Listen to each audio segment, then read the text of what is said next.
Governor Aminu Masari of Katsina State is not a happy man at the moment. This is going by happenings in that state where he has been the chief executive in the last 6 years. Kidnapping, killings, which incidentally happening in Katsina, the home state of the president, has got Governor Masari worried. But he has not thrown up his hands. He has put some measures in place, such as signing an executive order aimed at curbing the security menace plaguing Katsina.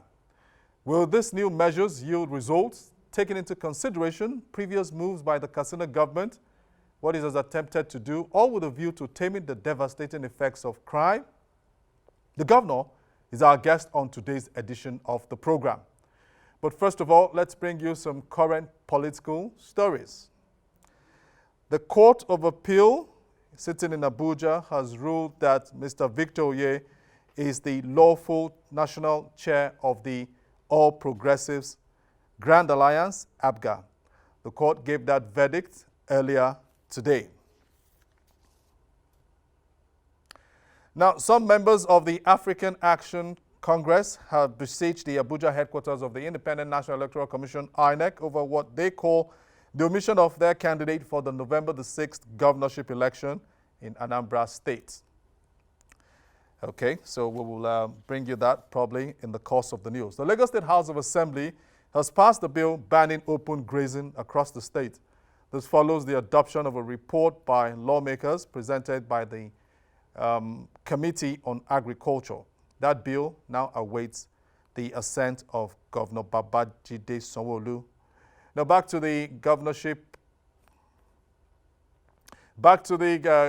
election in Anambra State. The Independent National Electoral Commission has been holding a series of consultations, and it met today with stakeholders in the security sector.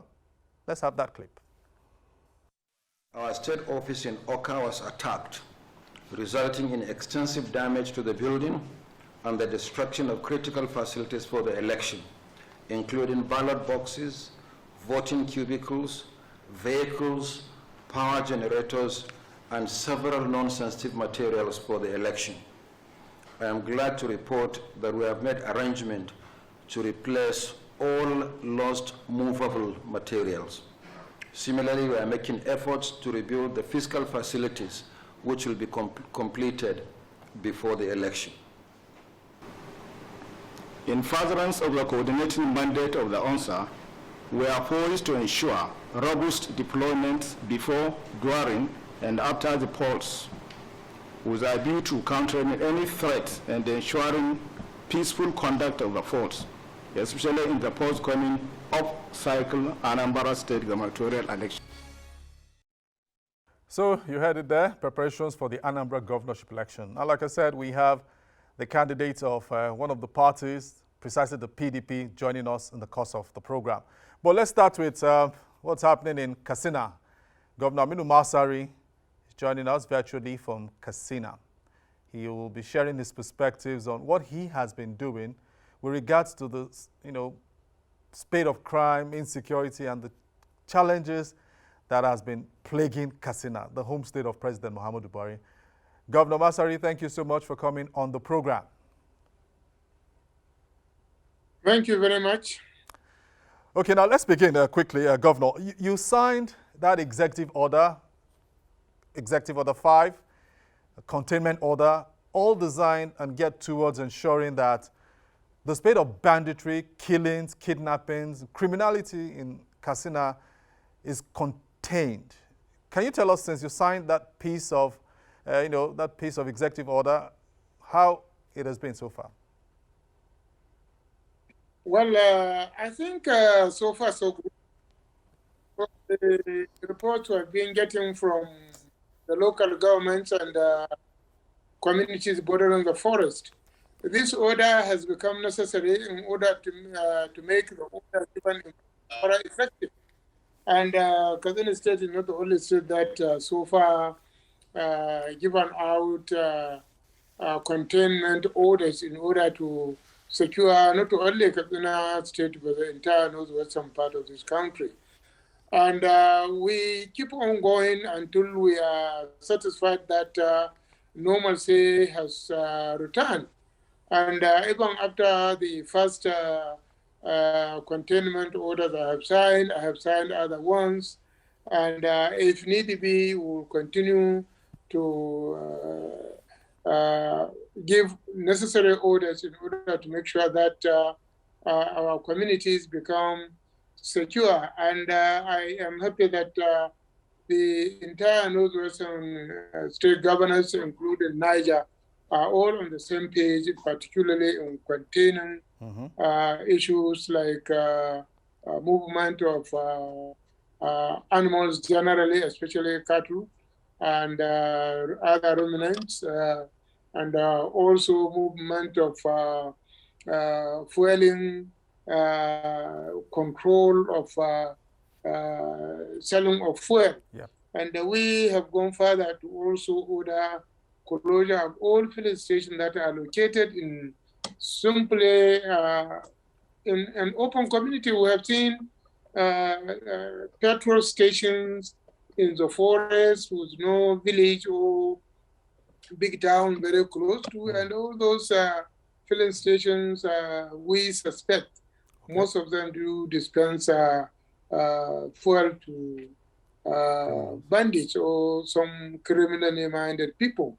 And like I said, we'll continue observing and making amendments. And also the involvement of traditional institutions here in Katsina is very effective and is giving support. And we are determined to make sure that the containment order is followed. That's why the Commissioner of Police is the chairman of the implementation and monitoring of the containment order that we have issued. Okay, Governor Masari, it was reported in the papers just a couple of days ago that aside the containment order, that you're also thinking about banning open grazing in Katsina. Is that the situation? Is that how far you're going to curtail crime? What I've said, let us be very clear. I said currently we have received some funds from the federal government. And 50% of it will be contributed by the state government. We'll put the structures in place. Then certainly we'll stop the issue of roaming of animals from here to there. So I think this is what we said we are going to do. And like I said, we are against this roaming about of animals. And like I said, I know I have inquired. It's not right, even under our religion, to continue holding animals, trespassing other people's property, and causing harm and creating bad blood between neighbors and communities. So obviously, we are putting structures on ground that will make sure that we prohibit this kind of unnecessary movements.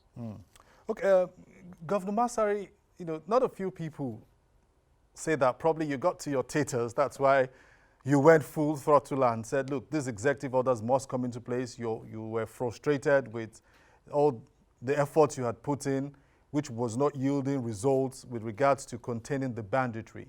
Do you have any regrets, Governor Masari, about the initial amnesty package? I think, you see, the issue, I don't regret whatever we have done. What I said, I don't regret the actions I took. I took them in the best interest of the state and the country, and I took those decisions based on the information that was available to me then. I said, with the benefit of hindsight, some of the discussions and negotiations we had with some of these bandits, we wouldn't have done that. For example, majority of those that we discussed, especially between 2019, and agreed with some form of ceasefire, are the bandit leaders today. And so really, we also discovered that they have no umbrella. One umbrella that if you negotiate with one, you have negotiated with all. No, they operate in pockets, depending upon the size of your group. So really, and since they are not promoting any ideology, or any belief, either religiously or otherwise. So it becomes difficult. They are simply bandits, a gang of criminals and thieves. And I stand by my words.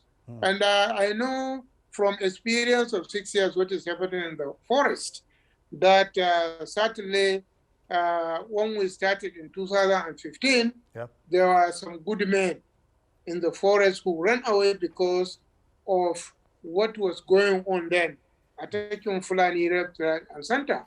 But over time, all of them whom we had negotiation with the leaders were killed.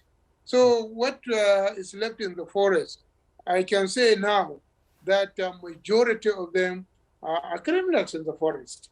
I have no regret for saying that, and I will repeat it again. I know from experience that I have gathered within 6 years, and even my colleagues from others will tell you that those living in the forest under the guise of either being herders or being whatever are a bunch of criminals, thieves, bandits, insurgents. And I think we shouldn't take it lightly. Okay, Governor Masari, there's another dimension to the issue which you spoke about. You said this is what they are doing is clearly un-Islamic.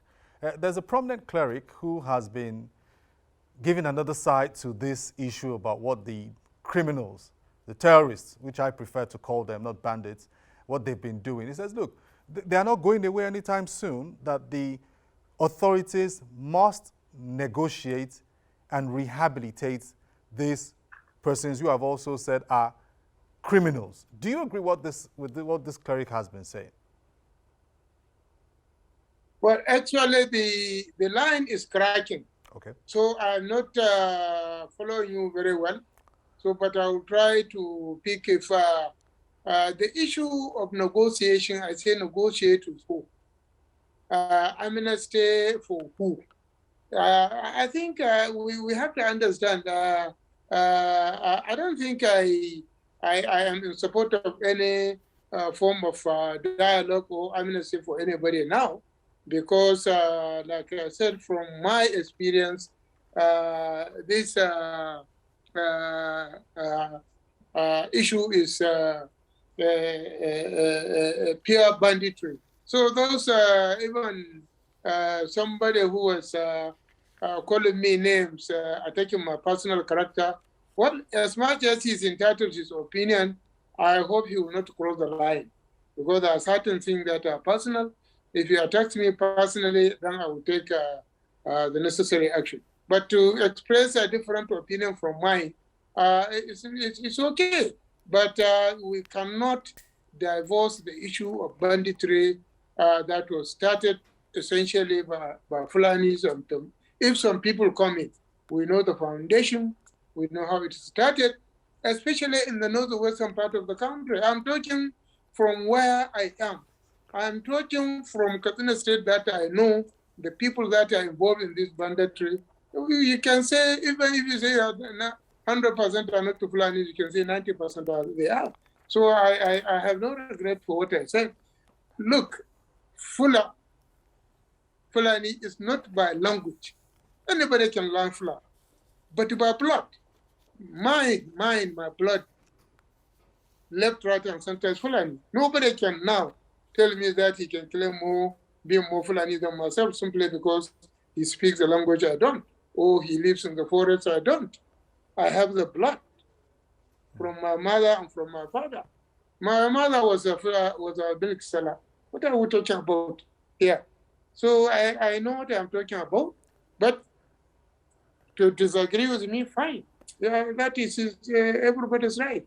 But we shouldn't try to be personal by attacking character and calling people names that I will not take, and neither will I tolerate.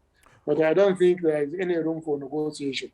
What is there before us and the security agencies is to fight and to make sure that we fight them completely, uproot them. Because what is happening, we're seeing some signs, and we have said it several times many years ago, that some ISWAP and other Boko Haram are finding accommodation within the community of these bandits. So this is something which we should not take lightly. Okay, Governor Masari, the question that comes to mind as we speak about this issue plaguing your state and other states in the northwestern part of the country is that, are you satisfied with what the president has done so far? The president gives marching orders to the troops and to intelligence services, rout them, deal with them, crush them. But it appears that the might with which the military ought to deal with these issues is not there. There are those forests around Katsina and Zamfara axis. Do you expect that more from the president? You see, I think the president is right. He did not only give them marching orders, he says they should change tactics. What the military and the other security agencies have been doing for quite some time has not achieved the desired objective. So it is time to change, to adapt new ways and means that will end this banditry. That was and we are 100% behind the president. And we as state governors in Northwest will provide all the necessary support within our financial capability to the members of security agencies to make sure that these bandits are completely crushed and removed from us. Because they have interfered with our way of life. They have destroyed local economy. They have destroyed cohesion. They have destroyed normalcy. I think we should do away with them. Well, I think we shouldn't allow this issue to go on and prolong for quite some time. Let us deal with the current problem we are facing globally and nationally, rather than this banditry, which I believe, if we unite, we'll crush them. The measures we have agreed to take, and we are taking now, it's putting them under pressure, and pressure will make them to come out. And I think it is time to maximize pressure on the people living in the forest so that they come out.